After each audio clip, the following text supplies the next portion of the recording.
Street credit. Yeah. Salute. Let's go. Let's get it. Goonies. Yeah. With a monster team. Check.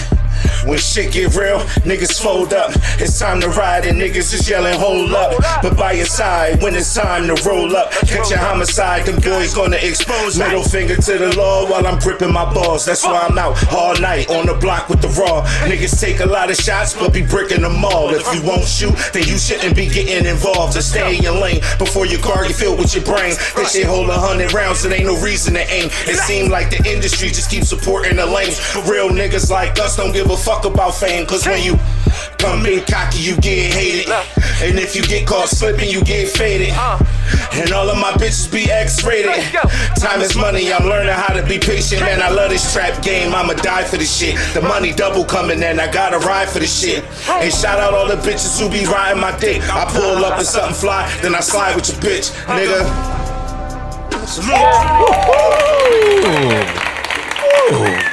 Welcome to another episode of the Never Die Before podcast. That was an incredible opening from our host, Salute Jake. Thank you, Uncle Rick. You know what I mean? I am, like he said, Uncle Rick. You can catch me on Instagram at Uncle Rick 856, Facebook at Ricky Johnson Jr. and TikTok. I got a couple new ones on there at Ricky Johnson Jr. 1.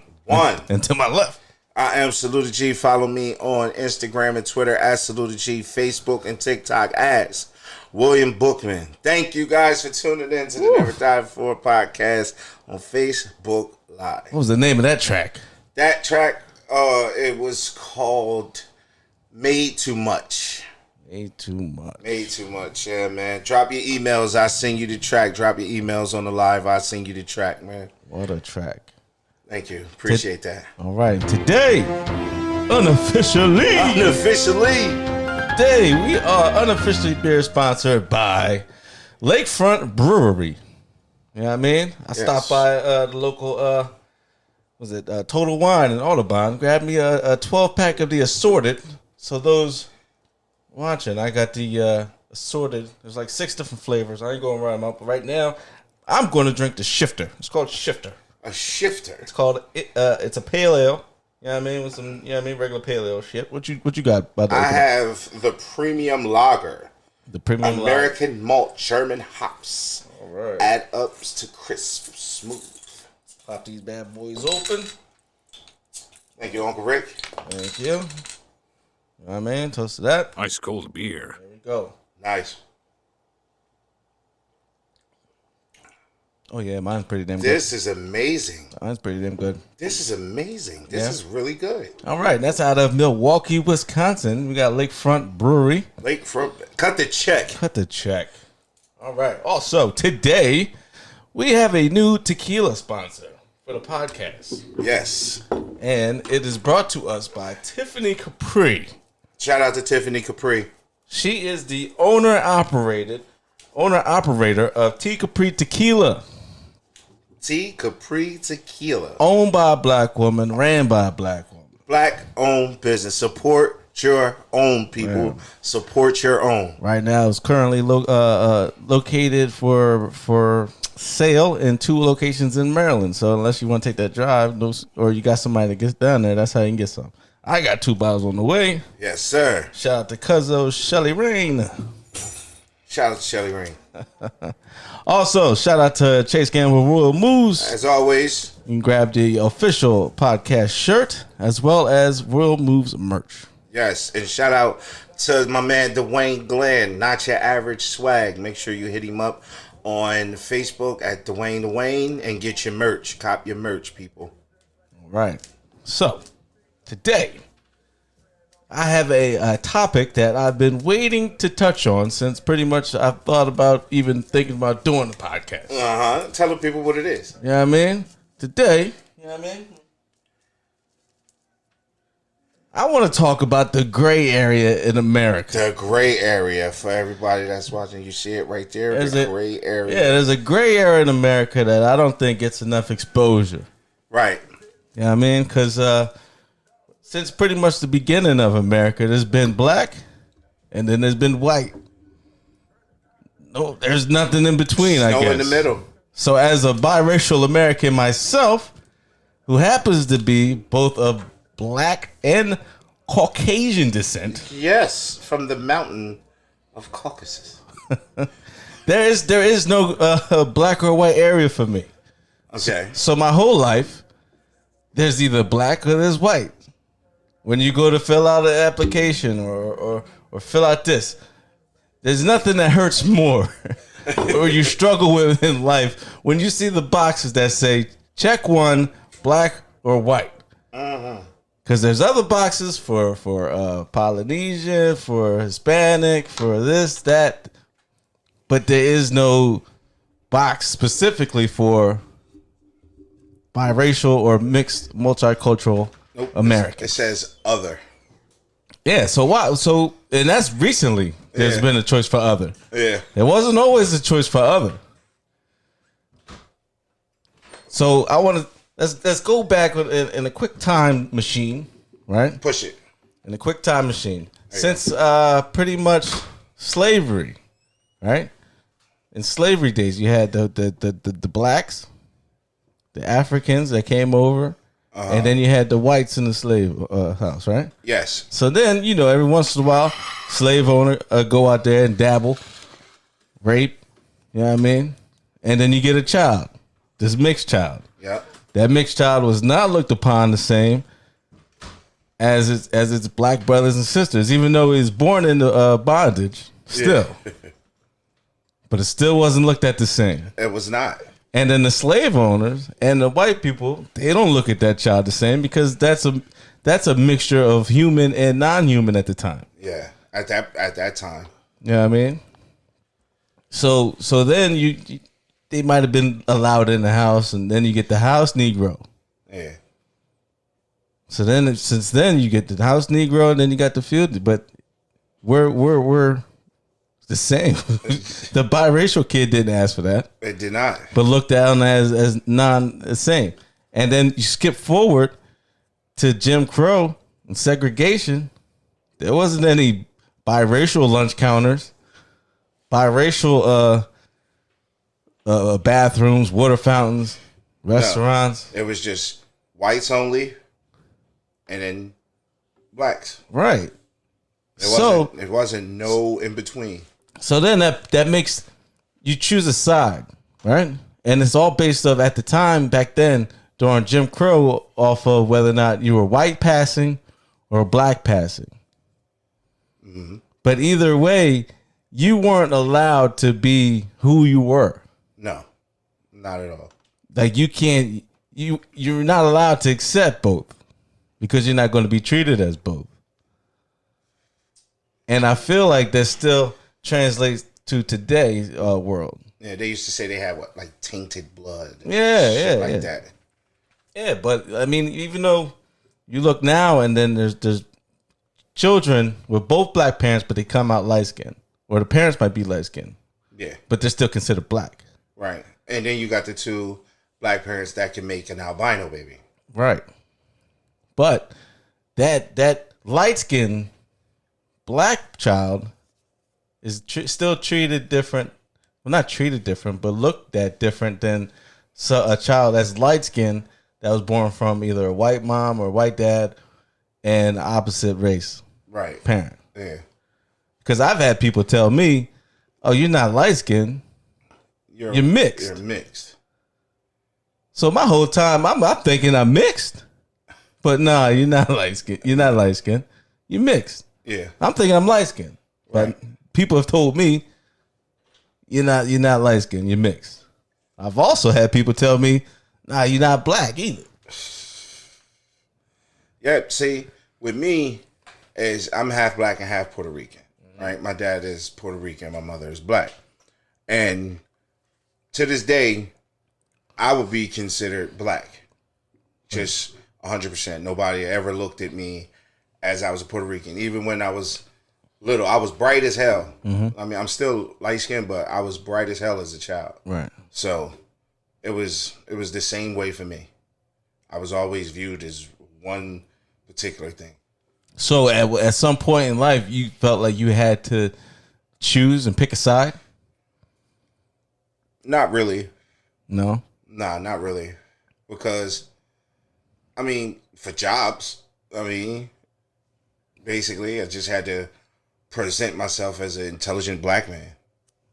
So I just had to go with straight black. So there wasn't a Latino checkbox for you? It was, but I mean, but you didn't check it?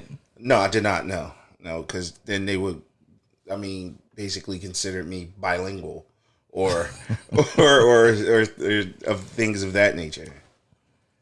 All right. So like, when did you have any? I don't think we ever talked about this, but like, have you had like any relationships with your Puerto Rican side? Yeah, I was a stubborn little kid. Yeah, man. Yeah. I used to spend the night at my dad's house every week, but I was just like homesick. You know what I'm saying? Right. I ain't really like it. And then, like, it was cool. I mean, but it wasn't for me. Right. I'm saying. Did you feel like you were like a part of that world? Absolutely. Okay. Like, to this day, I still feel like genuine hate for Dominicans. Like genuine hate for Dominicans. Like, and it's not nothing I can control. Right. It's just like a part of me. I just see them and just like they irk the shit out of me. Why? Because like Dominicans think they're too good for Puerto Ricans. Like they're too uppity. They're too prissy. They think they speak Spanish better than Puerto Ricans. They think they dress better. They think they are better. Like, you ever been to the Dominican Republic? No, I haven't had the opportunity yet. And Puerto Rico? They're both beautiful. I've been to Puerto Rico. Both I've been beautiful. Through it to get to where I needed to get to. Right. Both beautiful. Yeah. Beautiful. Except the part I went through. That shit in Puerto Rico was hood. Yeah. But there was like Crown Vics on blocks and everything. they got one in the Dominican Republic too. Right. Slums too. Right. But it's like, not for me. I can't stand them. I never chased a Dominican girl. Right. I never, like, there's some cute Dominican girls, but I never even looked at one like, damn, I'll fuck the shit out of her, or I'll wife her, or never. So you've been able to grasp and hold and be a part of both cultures. Yeah. Yes. So you accept that, all right, this is me and this is me, and fully grasp equally, both of them together. Yeah. See, and that's amazing. Yeah. That is awesome. Yeah. Because me, on the other hand, and I think because I feel like those mixtures aren't looked at as like, there's a difference, I think, because they're closer together in cultures. Yeah. And their own specific culture and stuff like that. Because even like I think like different Asians and African American Black, like there's like this proud community of Blasians. Blasians, yeah. Right? So that they always feel so proud. Yeah. That they're Blasian. Yeah. You know what I mean? Like, it's cool and it's awesome, great for you. But like, it's like the biracial black and white person in America is looked almost as like that mutt pit bull. You know what I mean? Yeah. You get what I'm saying? I do. Like, we ain't got no papers. Yeah, I mean, we just out here. We're good. We're still good. We're great. Mm-hmm. But we ain't got no papers. Mm-hmm. Like, who was you illegitimate ass American? Right. You know what I mean? And then because I was watching a lot of different YouTube videos today, right? Just, for my own knowledge and stuff. Like, all right, let me see what other people think. I've never watched videos before about like being biracial, right, and black and white. And then it's like, yo, like I was watching this Vic Mensa therapy session he did with this doctor guy. Uh-huh. And even though this is Vic Mensa, right, out of Chicago, blah blah blah, his father has like a PhD. He's like a professor. And his mom is like a physical therapist in like the Chicago school systems. Uh-huh. Right? But like he grew up with the same mindset, like this lack of belonging And a lot of the videos that I was watching, they have that same lack of belonging that I never quite understood. You know what I mean? Because I've been in situations where I was younger where, like, all right, we're going to take this trip down to Virginia to visit family. And then we get down there, and it's like 100 degrees outside. I'm trying to go out and play, have a good time. My cousins couldn't come outside because the sun was too much. And I'm like, what you mean? Just come outside. Like, Yeah, just come on outside. but I didn't know they can't come out because they too white and they gonna burn and it's gonna fuck them up. That shit's gonna be. You know what I mean? So I'm like, there's a difference with me and my own family. We having a good time, and then like culture, like it's like, and then like because a lot of my family like lived in Alabama and Virginia and stuff like that, I didn't have a lot of close family members up here, even on my dad's side, like. I wasn't super close with a lot of my cousins. Right. So I didn't really have that full black upbringing either. Yeah, I was the total opposite. I grew up with the Bookmans. I grew up with the Bookman side of my family. Right. Bookmans, the Harmons, the Holmes. Yeah. I mean, I grew up with all of them. So you could get that cultural development. And being as though I'm my dad's only child, and I never really saw my cousins or my aunts and uncles or even my abuela like that. You feel what I'm saying? Right. Like I never even saw them at all. The only family I know is the Marshalls, the Holmes, the Bookmans, the Holmes and shit like that.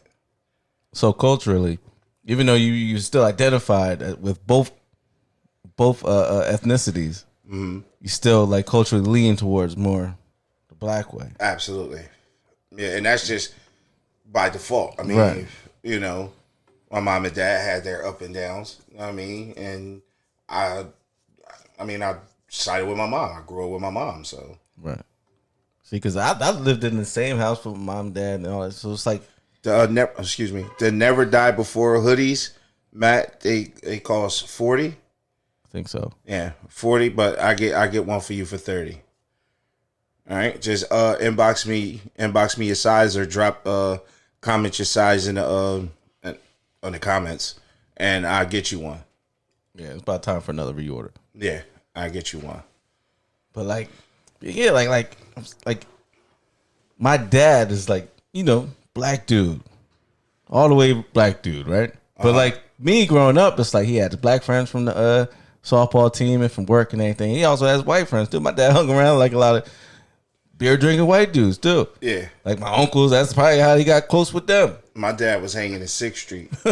My dad's in 6th Street, off Broadway, talk of the town. You name a bar in the city. All the Sheridan dudes. Yeah. All the Sheridan dudes, they was like, yo, that's Willie. That's Willie. That's Willie. And they all, my dad probably know every single one of them. Yep. His history, his past. He went to Canada High. Like he was with the shits, right? But it's like, I family wise, because I wasn't around uncles and like my uncle James, I was around him a lot. My uncle Dwight, that was it. That was it. My cousins, my 3 cousins or 4 cousins on my dad's side. But my uncle had older cousins, but I didn't really know them growing up. Right. So those family, but I didn't know them. Yeah. And then my dad also had like half brothers and sisters out here in the world. I think their names was like Dunlap. Yeah. I don't know a single one of them, but they was around. Right. Yeah, I mean, there's like Dunlaps and Brenthams and I think Wilkersons, I think something like that. All related to my dad and stuff, like cousins and all. I ain't know them. Right. So I didn't have, and then in the meantime, I'm growing up out 6th and Ferry. I like, it wasn't like, I had like handful of friends from the neighborhood, but I wasn't out there riding my bikes up and down the street all day long. And like, I was an introvert. I wasn't going outside. Right. So I didn't, and then on top of that, I didn't have the public school upbringing either, because I was at Sacred Heart. So now you got this mixed kid that didn't go to public school. He went to private school. Now, like when you get to like teenage years, there's like an identity problem. Yeah. Because that's when you finally fully trying to come to grips with who you are, but you can't. Yeah. So there's like there's less than 3%, I think, of biracial Americans in the country. I think it's like less than 3% of it. Yes. Right. So so growing up, there wasn't like another kid down the street, or there was one kid at church at Sacred Heart, not at school, but at the church. I remember his dad was black, mom was white. Yeah. Everybody used to get us confused, but we weren't even friends. I didn't even know him. I just knew they used to call me that kid. Yeah. You know what I mean? But there isn't like a community of mixed kids. Right. Right. You know what I And mean? you're 100% correct. I mean, except for, see, like I went to Camden High, so I did go to public school. So, Right. and it's a whole bunch. Right. A whole bunch. But everybody always stayed to themselves. Like, the black kids had their tables, the Puerto Ricans had their table, the little sprinkle of Dominicans had their table. And, I mean, they all had their own tables at the high when I was going there. I mean, like, we'd beat on the table, make beats, and motherfuckers would be rapping, like Zay and them would be rapping and shit like that. Right. And then I turn around and you got what'd you call them? The patalillos. You got the patalillos, I mean, bachata and shit like that, so. See, but when you mix like me, where you don't have that full cultural backing, right? Mm-hmm. Right. And it's like, even when I got older, like when I got to like high school and stuff. When I got to high school, that's when I started getting more friends and stuff like that. So now, because the more friends I have, and even when I went to work, they're black. So now that's starting to influence how I'm acting and what I'm grabbing to. Because, when you early teens, you grabbing to whatever you like. And then if I was friends with a bunch of emo kids, I'd probably wear an all black with eyeliner and shit like that. Black nails. Yeah, so like when you start hanging around certain peer groups, that has an effect. And because I didn't get that early, I still had this identity crisis internally, even though it was like, bro, like, even though it's a group of black kids and you black, it's an anxiety built up. Yeah. And even to this day, I still feel that anxiety sometimes. As weird as it sounds, like, even though I'm like 34 now, it's like, but like, if there's like a group of black guys, right? Even though I might know them, there's still an intimidation thing, because it's almost like, now I gotta prove that I'm the same. It's almost like, yo, I don't want to be thought of as a fraud. Yeah. So it's like an internal anxiety and then on the other side, when I was going to Camden County College for a little bit, when I was trying to do the firefighter gig, and I was going to like the fire academy down Blackwood. I'm in there, and a whole classroom full of white guys, and a couple white girls, right? But me being me, I'm the darkest in the room. I'm feeling uncomfortable as hell, and it's that same anxiety. Yeah. Because even though I'm half white, as I'm as white as I am black. Yeah. It was like when you're half black and half white, it's like at some point in time somebody tells you to choose. And depending on who you like I like from what I've seen in different videos, like if like I was born in like Kentucky or something, and I got all white friends, it's almost the same as like a black kid growing up in like a white neighborhood. Right. Where all they know is white friends, they act white, all this. I kind of can explain it the same way, probably how they feel. But you're just mixed in with everybody. Yeah. Because now, if that kid from that neighborhood goes to the hood or whatever, why you act white? You're not black enough. Right. But at the same time, you in the white neighborhood, yo, why you act black? So you never, it's like a ping pong ball. Yeah. Like, you're like, all right, I'm gonna go over here. You go over here, all right, now you're not one of us. And then they send you back.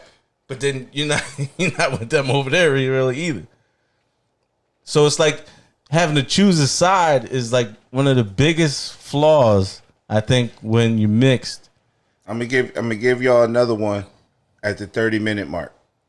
Asking for another freestyle. Right. I'm gonna give him one at the 30-minute mark, whatever song you play. All right. Yeah, so it's like, why do you always have to choose? And I've talked to like a couple kids still like that I know, Because like my kids are multicultural. They're not even biracial. They like white, black, Puerto Rican. Right. So like I really haven't had the identity talk with them. Which is probably coming for Aubrey soon. But like even like other kids that I know are mixed with white and black. Like there's conversations that the parents don't know they need to have that they need to have. Yeah. Because a lot of these kids, like, they're in these opportunities where they got to choose. And people are making them feel like they got to choose, but they don't. Because they don't know how to embrace being as white as you are black. Because if I start saying like, all right, I'm white too, with everything that's been going on this last 4 or 5 years coming to light, like even when you're younger and you watch your Roots, right? As a mixed kid, it's like you start getting pissed off at these white folk, but then you remember, oh shit, my mama white. My mom white too. Am I gonna be mad at her? I can't get too so like you start getting mad. Like I had to stop watching like slave movies and movies like that because it's like it builds up an internal racism that when you black, nobody cares and it doesn't matter. Mm-hmm. But it's an internal struggle because like, damn, I'm white too. Right. But like, man, it's white. But you still get that same feeling as if you all the way black.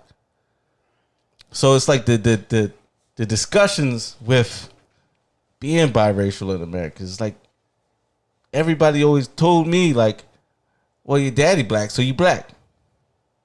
That's what you told. Right. You are what your daddy is. You are what your daddy is. X chromosome. Oh, if you look black, you black. Or if you like white passing, oh, little white girl.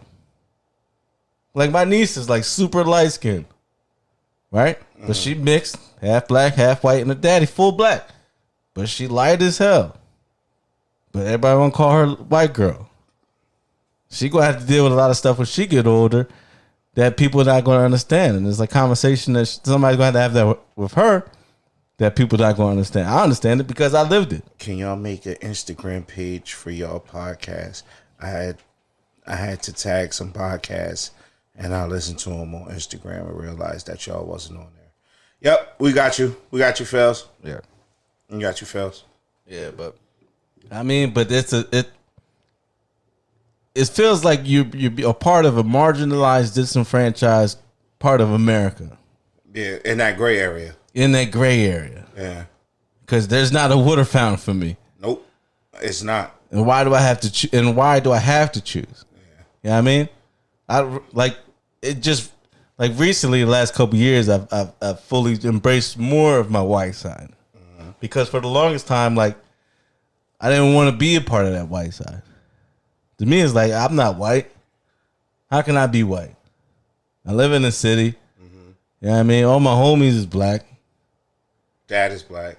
My dad is black. Only thing white I know is my mom and my sister. Yeah. But it's a part of you. It's in your blood. Right. Same for my Hispanic side. It's a part of me. Like the only one I had was JB. Right. The only one that could relate because me and JB is the only ones in the family besides like Vicente, but he was well younger than us. Right. But even with that, like JB might even have a different experience you got. Mm-hmm.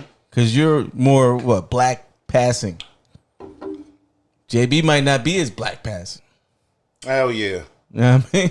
You see JB, you think Poppy. Easy. And his name is Jose. Right. You see me, you think Poppy. Yeah. So for the longest time, like either I went along with it or I had to learn when I was little, like how to say I don't speak Spanish in Spanish. Same. You know what I'm saying? Because it come up like, all right, what are you? Yeah. Like what are like people love asking mixed people, what are you? Whether it be like a lot of females get it more than I think dudes because it's like you look exotic. You got to be mixed with something. What are you? You know what I mean? And like you don't really like it dehumanizes people sometimes. Yeah. Because like, what do you mean? What I'm American. I'm human. Right. Because now even you ask me what are you is like me having to put a label on what I am. Mm-hmm. And like I kind of think like being biracial and that like that understanding of like I have to identify. Like now I have to identify. So like that kind of makes me more open to like the struggles of like other peoples, I guess. Fel say they always think I'm Dominican because of my hair. Semi-smooth atomic. Right, but why does somebody that, even though they are this, got to be assumed as if something's wrong? Like even if you're fully black or fully white, if you have a different characteristic that may not be normal, you got to be mixed with something. Yeah. Because it's all about the judging the book by the cover. It's all about what they see on the outside first. Right. Like you look light skinned, but you don't look white. Yeah. You look light skinned. I can't put my finger on it. But you don't look white. He has to be Puerto Rican and black. He has to be mixed. Right. If he's mixed. Got to be Puerto Rican. Got to be Puerto, especially coming from the city. Right. But then, like you say, you white is like a. Like what? What? Like it's a negative thing. Like no, it's not a negative thing. It's like it's who I am. Right. You know what I mean? You are who you are. Yeah, I like drinking beer and big trucks. I don't have a big truck, but sound very Caucasian to me. Yeah, I mean, I have a lot of Caucasian. Like I like Imagine Dragons as much as I like Drake. You know what I mean? Why can't that be okay? Well, what song you got? All right, let's cue up. All right, let's do a song break with my man Slew G. All right, I got four. Was it 4 songs? 5 songs? No, I got 4 songs for you. You want to do Move Different? We trying. Flows. What about the other one? You ain't got no. Which ones you got? Toast to This. Let's do a song break for the people. All right, we trying something. We trying something new on the podcast. We're gonna start. Me rapping coming on halfway mark. Rap again. When the hate don't work, they start telling lies. You want to do this one? Wait a second. Street credit, nigga. Started on the block with my team every day. We would hustle, try to get a little cream. By the way, it was coming, man. We didn't sell a thing. It came in and went out. Blue Hill Ave with the green. It was smooth. Didn't never had to worry about cops. Just kept an eye out for them niggas who tried to hit the block. They came through. Then the homie started sending shots with aim 2. That M1 held a lot. For the most part, we really didn't need supervision till P died. And that's when niggas really started skitzing. I was tripping, didn't matter how much money I was getting. He was gone, and a part of me went with him. Word is born. Shit changed up, time to switch the game up. Now it's time to focus on rap and put our fame up. I remember this one. Do another one. Money opportunity. Do another one. What do you want to do? I'm gonna go back to the original opening. Everybody from the podcast, I think, loved this one. Yeah. The money keep on calling and I answer. Niggas hating wanna see me in a slammer. Got some bad bitches with me and they shop on my lap. Drop y'all emails in the link. Drop y'all emails in the comments and I'll send y'all the track that I'm doing. Gotta move different cause these niggas be white tap. In 2020, I was seeing shit different. As I get older, I can see the hood switching. Y'all keep protecting all them niggas that be snitching. It's like all of real niggas when I was down on my last. Really tapped out of the cash. Broke down bundles, doubled, then put it back in the stash. I ain't got shit to lose, but had a lot to prove. Gotta show the OGs that I can make the move, yeah. The money keep on calling and I answer. Niggas hating wanna see me in a slammer. Got some bad bitches with me and they dancers. And they swallowing the nuts like plan. Strap on my lap, it's fully loaded in fact. Them niggas is talking that crazy shit. When I see them, I'm just letting it clap. I was going for a minute, but you see that I'm back in the trap. Gotta move different, cause these niggas be wide tab. Yeah. That sounds good. What's the name of this one, my guy? Let the people know. They've heard it before. That track right there is called Move Different. If y'all want the track, drop your emails in a comment. Shout out to Street Credit. Maybe that's going to be the new segment for 2021. Season 2. We'll be dropping Salute G songs. Yes. If you ain't heard it, you're going to hear it this damn season. Yeah, man. Right. If y'all tuning into the Never Die Before podcast, we still are talking about the gray area in America, the biracial America. Yeah, man. It's like why can't we celebrate our own inner community? Yeah, man. It's like an off community. Like, all right, we want to be able to embrace both of our biracialness. Yeah. You know what I mean? Because really, it wasn't until maybe a couple years ago I actually did an ancestry DNA that I actually got more in tune with like what I actually am. Because like when you mix, you're like, all right, I'm black and I'm white. Like I know I'm black, but I know I'm white, but I don't know what that white is.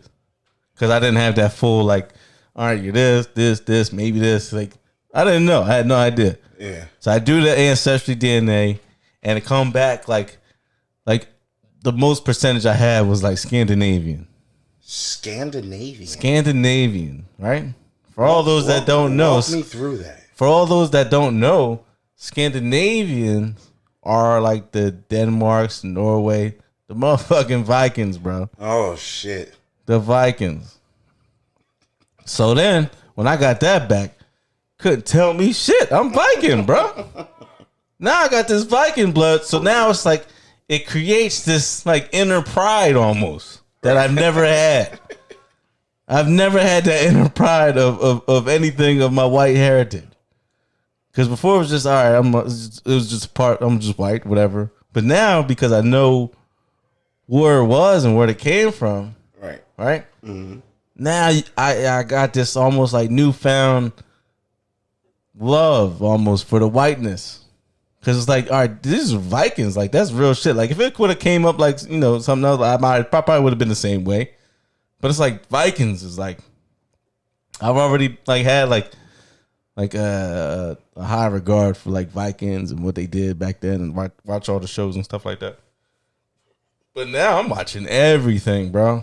If it's on Netflix and they got Vikings in it, you tuning in. I'm tuned in. Like in my mind, my name is like Ricky Ragnar. You know what I mean? I bet you like Assassin's Creed too. Huh? Yeah, I've been man. That's why I got it. I didn't play out a single other Assassin's Creed until they got the Valhalla. Cause now I know what Valhalla is. I know like even before Thor and all that came, I knew who Odin was and all that shit. Like could have said that killed him more. Yeah, so it's like it's super dope to be able to accept that and know where that came from and like where I came to be. And then at the same time, when I got that ancestry DNA back, there was a strong percentage from the countries of Benin and Togo, which are right next to like Ghana and Nigeria. Okay. And then they tell you it was all like one big kingdom back then. And it was like one of the like strongest kingdoms in like West Africa. So that was like, so you get the strong kingdom of West Africa with the Viking, like it's just super dope, and it creates that biracial pride, that newfound love I have for that, and it gives me a sense of like who I am type stuff. Okay, I guess I got to take a dive in ancestry. Yeah, ancestry DNA, 23andMe. I think it's like just knowing what builds you up and created the DNA you got. Okay. Yeah, man, it's just interesting. So, I mean, but the main point I wanted to have when thinking about the show today was like, just for the younger generation, right? Yeah. All the kids up now and all that. Like when I was younger, I didn't have like a biracial mentor. You know what I mean? Somebody to tell you like, listen, it's okay to be both and embrace both. Yeah.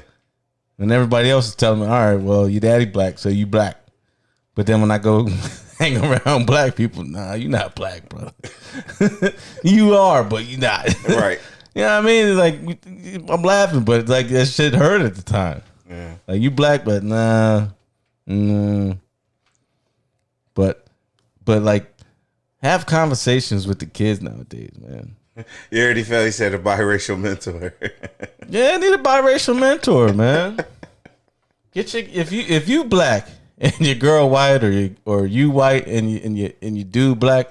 Be a mentor. Get your kid a mentor. Yeah. It don't have to be you. Yeah. Get your kid a mentor, man. I try to pull aside as many biracial kids as I can. Like, listen, like ask them how they feel about what's going on nowadays with like all the protests and stuff like that. Because it's an internal struggle that maybe people don't know that they have. Right. That's true shit, though. It's true shit. That's true shit. It's true shit. You know what I mean? Because you got this, like, even like with America, America's telling you got to pick a side. Yep. Are you Black Lives Matter or are you Blue Lives Matter? Right. You know what I mean? But then at the same time, we asking like white people to do the same thing, and that's what we should do. Because like, pick a side of the belief, not what race you are. Right. Like if you white, you can still be white, and it's okay to be white. Mm-hmm. But just be on our side with the beliefs. But you ask mixed people to almost pick a side on what race you are. Right.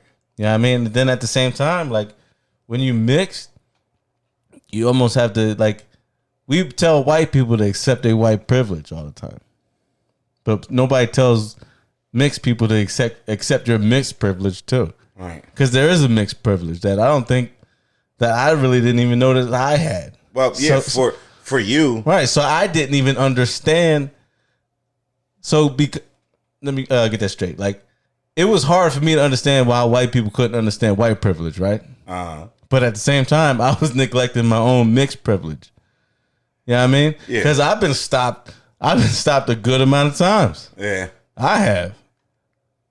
And all those went pretty smooth. I was there for a few. They were pretty smooth. I didn't fear for my life. So it's like mixed privilege. Yeah. So there is a mixed privilege that it's like, and I don't know if that goes for light skinned dudes or not. I'm gonna have to ask a light skinned dude, a light skinned black dude. That's fully black. Oh, that's fully black. That's fully black. Oh, okay. Because have you ever been fearful of the cops? Yes. Right. Goddamn right. Right. So it's different. So maybe it's different. I don't know why. Yeah, I mean, but you didn't have to be fearful because you were sitting down. But you're a big guy. What you, six what? 6'2"? 6'3"? Yeah. Like, you put that big 6'3" frame in front of them, then it's different. I mean, they see a big light-skinned black dude, big 6'3", light-skinned. He light-skinned. He's not like dark as shit, but he light-skinned, but he's 6'3". So I don't have that menacing look, the intimidating look. Yeah, you got the 6'3" frame. So that's going to cause problems with you and the police right there. But see, you were sitting down. Yeah, so, but when they pull you over and they run your shit, they know how tall you are. Yeah, but you're still sitting down, so it wasn't no immediate threat to them. Right. So I have to be 6'3" in front of you like that in order to be fearful. But if I was darker, it wouldn't even matter how tall I am. If you had that frame, right, but you was with your mom, then they wouldn't even give you a second look. They might not even think I'm with her. Ma'am, are you safe? That's my son. Yeah. Like, I mean, like I'm adopted or something. Yeah, man. Shit is weird. But I think like mixed privilege is a thing, I think.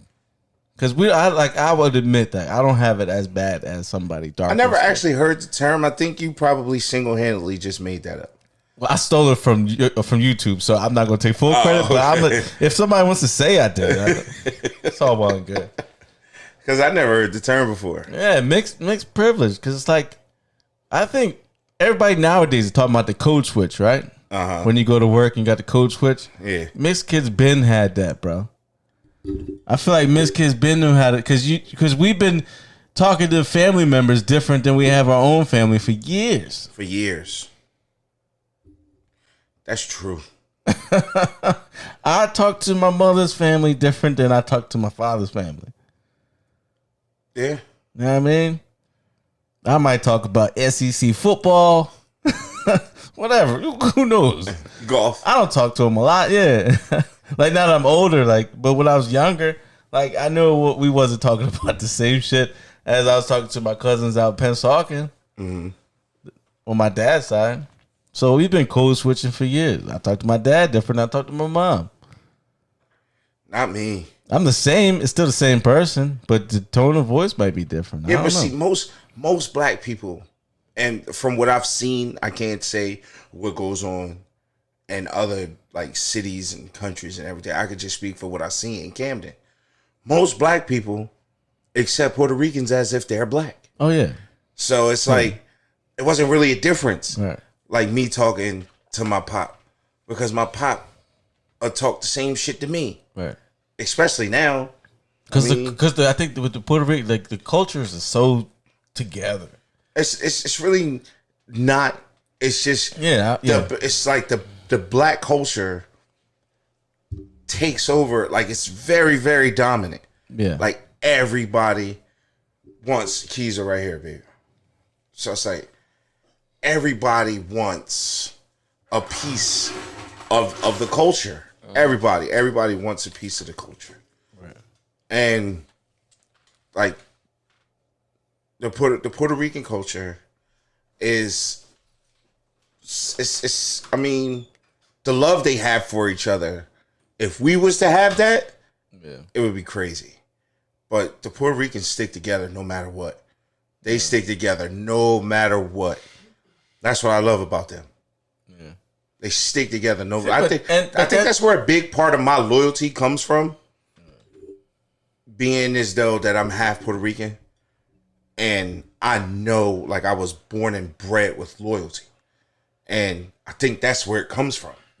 And I think it almost goes for a lot of the other cultures as well, because with the Asian communities, you get the Japanese and Chinese and all that, those communities are super tight. Yeah, they back each other more than anything. Yeah. And then you get the Indian cultures and the Middle Eastern and stuff like that. They walk as one. Yes. So when you get the Puerto Ricans, and I think that stems from all right, I'm from Puerto Rico. This town in Puerto Rico, they can backtrack exactly where they're from. Right. So I think with African Americans, as well as some Caucasians, like people who are just white in America, they don't know where the hell they're from. Right. They don't. So the Italian community is the same way. When you have a direct link of exactly where you came from in this country and exactly here in this city, in this town, I think that builds a stronger bond and connection to everybody that came from that. Yeah. I agree. And that might be what the difference is. Yeah. You know what I mean? And it took me doing the ancestry DNA to figure out, all right, if I want to go back home, I know what part of Africa I want to go to. This is where I want to stop at first. All right, I'm ready to bust open this, the dark joint. Yeah. Was that the east side? All from Lake, what was that? Lakefront. Lakefront Brewery. Lake Minnetonka. Cut the check. Got the check, please. I was about to say Lacefront. Lace front. Yeah. All right, so we're going to transition from being mixed growing up to something else I wanted to talk about, right? That's not bad. Is it? All right. I want to talk about the mixed couples, right? Because you can't get a mixed kid without mixed couples, right? And mind you, that interracial marriage didn't get passed until 1967, right? And it's still frowned upon, right? Yeah. But I feel like black women hate that shit. See, but they do. But when it's a black woman with a white dude, I feel like it's accepted more. But or is it less? I'm gonna get into this, and I hope y'all agree with me. Why? Why is it that when a black dude go for a white girl, she always fat as hell? I don't know. She always fat as hell, and she always like like trailer trash hood type shit. Like I don't see black dudes really getting the prissy white girls like that. Besides the athletes, they don't count because they got like, right. But like, because they go to prep schools, so they got access to a different level of white girl. But when you see a white dude, he got the baddest black bitch on the planet Earth. The baddest one. Like goddamn, like you, like you. Your fiance is gorgeous, and you're a white dude. Right, I'm a white dude now. You know what I mean? Yeah. And, but right. I see a nigga like, I ain't gonna put his name out there, but I see a nigga like that, and he coming through like, yo, this my joint. Like, I got this white joint, and she big as hell. I mean, I think when it comes to that, it's because of like they I'm dead serious. Like you'll never see it though, cause like I'm telling you, bro, they be like. But if you look at the dude, that usually is with that big white joint, it's a certain type. No, bro, he be brolic cut. He got bread, everything, bro. Be brolic cut, got the bread, everything. But he come through with the marshmallow chick, like, and then she smoked like 1,000 Newport. She hood. She got the bogey. She got the wheel. Hey, I mean, she got the white background. Like the credit's good. I mean, she just weak as fuck. And like it's all like, I guarantee you, once you out, like once everything open back up, and you gonna see, we go bowling or some shit like that. They be having the regular snow bunnies too. Hell no. They be having the regular ones. Hell no, bro. I ain't gonna say they always got the big marshmallow one, as you say. They come through fat as hell, bro. Like nasty as hell, teeth yellow. I see it all the time, bro. I work in Gloucester City. Like I see it all the time, and I'm like, damn. Like white dude with the sweater vest came through with Naomi Campbell. Like this bitch beautiful. Yeah. Like white dude got the baddest black chicks in the world, but the black dudes always get the fattest, ugliest. So is that where the angst and the mad the anger goes at? Yeah, that's why the black. Is that why they're mad? Because like I'm just looking for the general, mixed. You went way specific, so that's what we're gonna go at. Yeah, that's what we're gonna go at. Right? I hate that shit. So I don't like but at the same time, you gotta accept that man's love. Like that man might love her, man. Ain't nothing wrong with that. That man might love her. Boo. She might treat him great. He might just be looking for somebody that's going to take care of him. And he might feel as though, even though he's probably hella wrong, that's a job for him. She got, like I said, she got the background, bro. She got the credit, the will. It's a job for him, bro. He there, bro. Come on, bro. I just be looking. I be like, damn, for real. Like you couldn't get a better white joint. Like I never had a white joint before, but I know why I didn't have a white joint before, because I know it wasn't going to be like one of the prissy joints. If I'd have ended up with a white guy, I guarantee you, it would have been one that I'm talking about right now. A big nasty joint. Because they're the ones that make themselves available. Because they on the hunt for black dudes. They the ones because like you said, the white dudes, when they get a black girl, I think they got different. I don't know. Rolling. I can't explain. I don't know, because maybe people's standards might just be different. All of them? Maybe. I mean, there's some trailer park dudes or there's white dudes out here that got ugly white girls too. And there's some. I'm sure there's probably some ugly white dudes that got the ugly black joint. I doubt it. They're out there. They're no definitely white out there. Number one, the black girls are not looking for an ugly white dude. What you mean? I done been on TikTok and Instagram. Like there's some real pretty black women that got dude, you that one that you look at like, all right, that's just a regular. White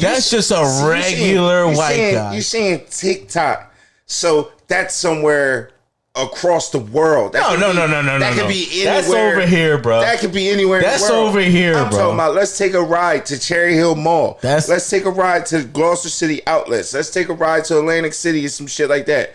And you gonna see they out there. Fat bastard. They out there. Oh my god, big.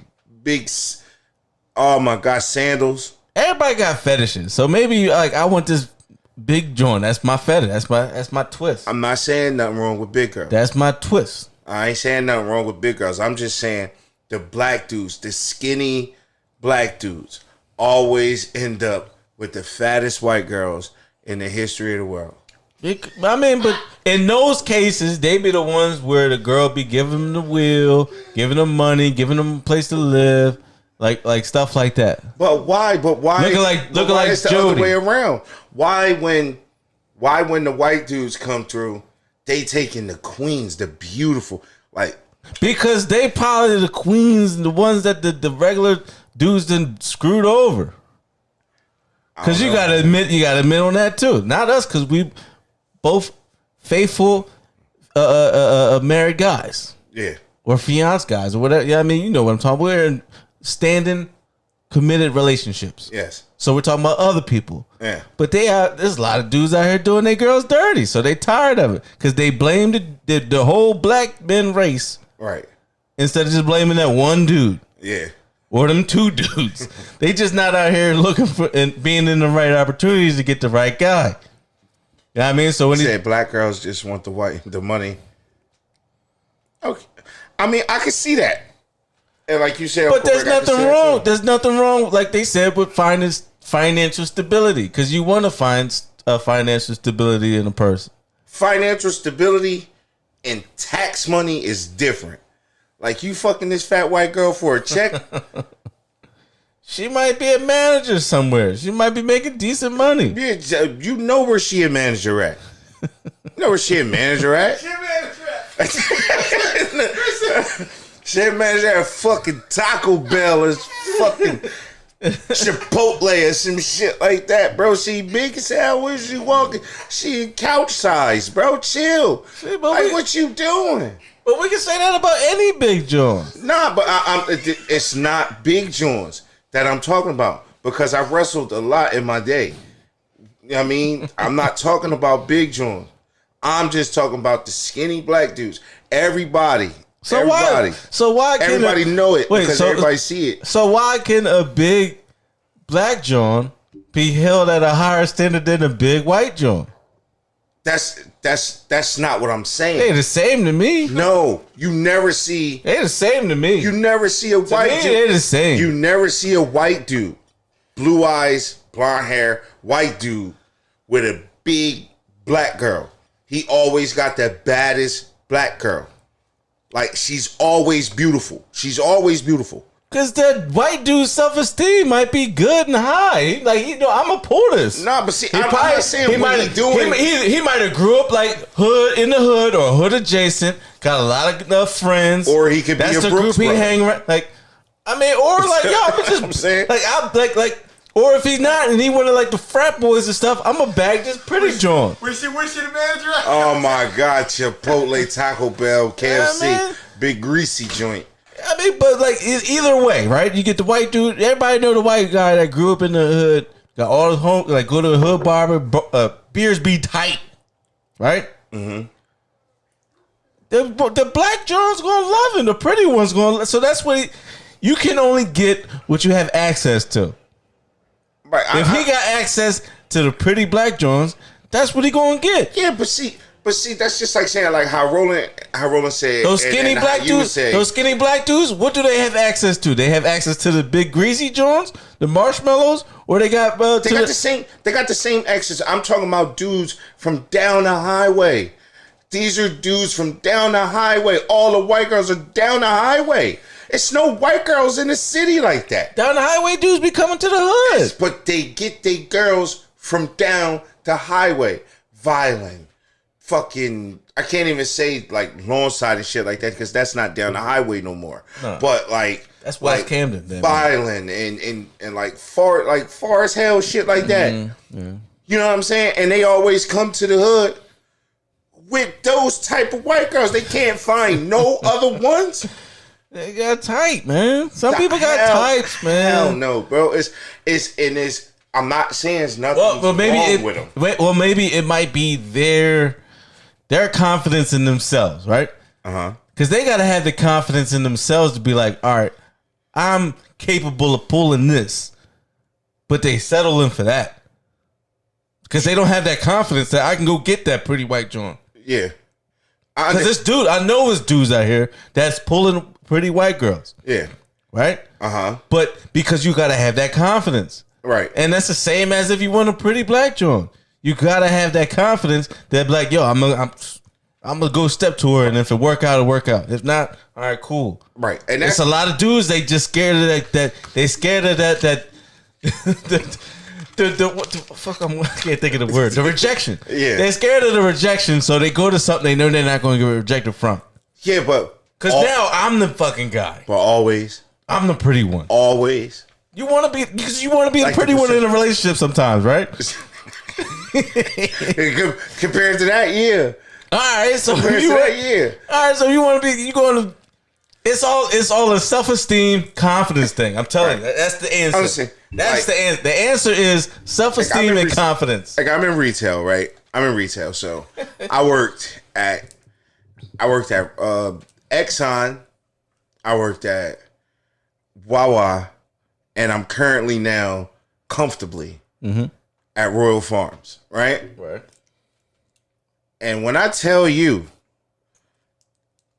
that I seen some of the baddest black joints with the most regular white guys. Ask Matt. Matt, you still on?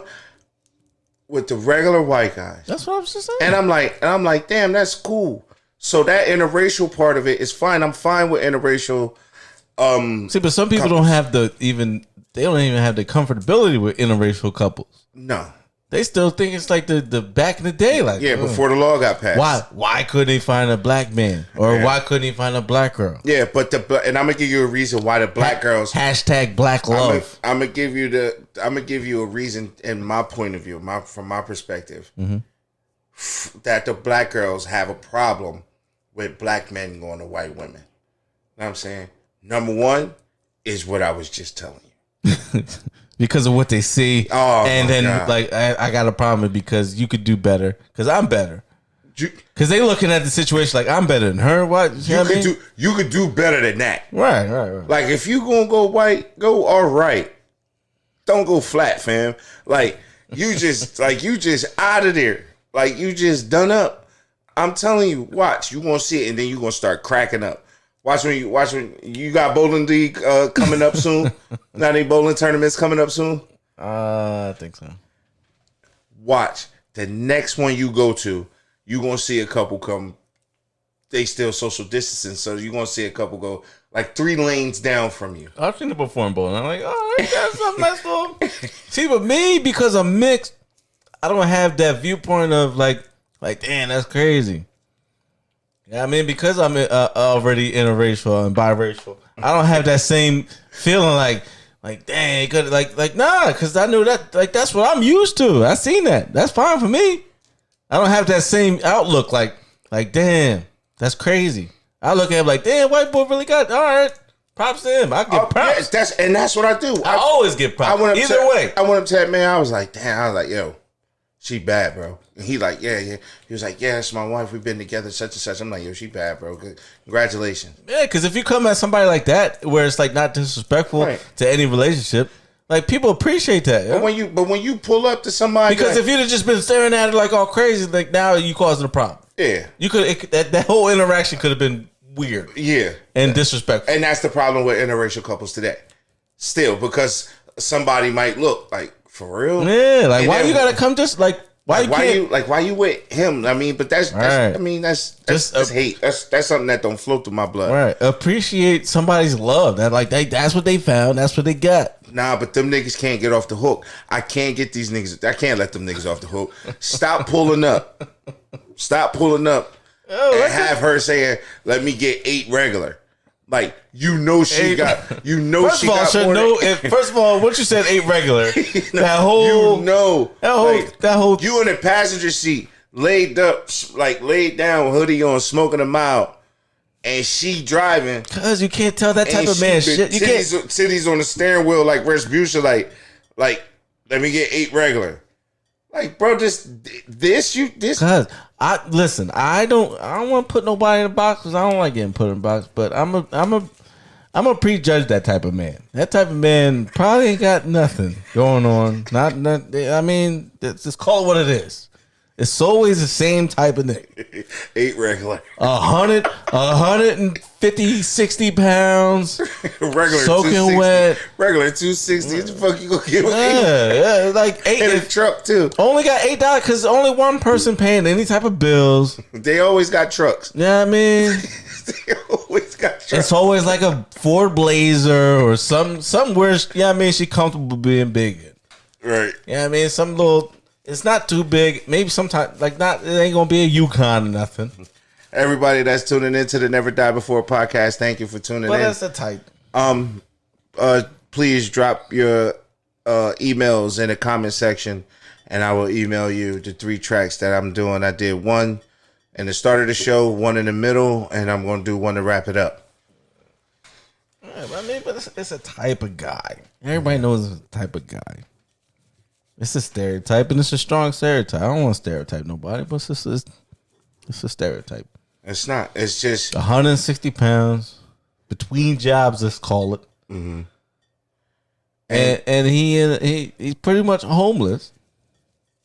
Mm-hmm. And she got him in. He gets to drive his car. That could be a whole nother episode right there. That could we could definitely do it. But I mean, it's like probably she go to work. He be on the game all day. Mm-hmm. Yeah, I mean that's it. Right, but then you got the white guy with the beautiful black woman. That's a power couple.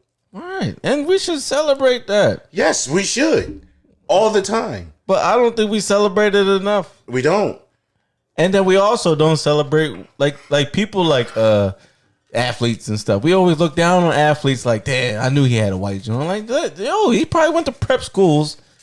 Yeah, I mean, his whole life probably because he was always good at sports and shit. Yeah, I mean, so that's what we was around. And if she happened to be the baddest, if it was a black joint in there, because a lot of athletes got the bad black joint, he grabbing the baddest joint around. Because like my man Zaheem said on 50 Shades of Zay podcast, when you the shit, you got access to the shit. Yeah. You know what I mean? When you the gold standard at what's the school? Ohio, right? Ohio State. You the fucking guy. Yep. Like my man Fields, right? Mm-hmm. I bet my man Fields don't have the big marshmallow with the Ford Explorer, do he? Probably do. He don't. He probably does. No, he don't. He probably does. That's a lie. I don't put nothing past none of these jokers. But like when you have access, you got it's like a video game, man. You got to be able to unlock certain things. If you want the IG model, you got to be able to put yourself in a position to have an IG model. True. You could be one of us, just hardworking. I go to work, blah blah blah blah. But if you ain't got that confidence to walk up and act like you somebody else, it's all confidence at that point. That's the part where I just did disagree with Zaheem with this podcast. Because like, if I have confidence in my everyday 9-to-5 working self, that I'm not afraid of this rejection, I'm gonna walk up, I'm gonna try it. Right. And it's on that person if she willing to accept it or not. But if she the baddest John, I'm gonna walk up, I'm gonna say hi, I'm gonna try it. Yeah, but in gray America, you should never be afraid of rejection. Nah. Should never be afraid of rejection. And then like, all right, in gray America where I'm biracial, like, all right, what how do people look at me when I pick something? Like when you mix, all right, if I got a white girl with it, they gonna look at me like this guy he got a white girl. Right. But I'm white still. True. But I get the same look and as everybody else, even though I'm still white. But if I get a beautiful black woman like I do got, like that's the move. That's the move. But if I had a equally beautiful white girl, that nigga sold out. Yeah. That nigga sold out. Yeah. You know what I mean? Or he looks Spanish, so he got a Spanish girl. Yeah. And most people eyes though. Right. And most people eyes correct. But if I had that equally pretty white girl, I ain't gonna get that same look. That's America for you. I ain't gonna get that same look. And she white, yep. Huh? Nice and she white, yep. Yeah, you ain't gonna get that same look when you pull up with that pretty white girl. Nope. You're gonna get damn. This nigga sold out. Why you gotta be looked at as a sellout because you got a pretty white joke? Like away from the marshmallow. All right, you pull up with a marshmallow or whatever. It is what it is. But even when you pull up with a milk dud, like it's still a milk dud.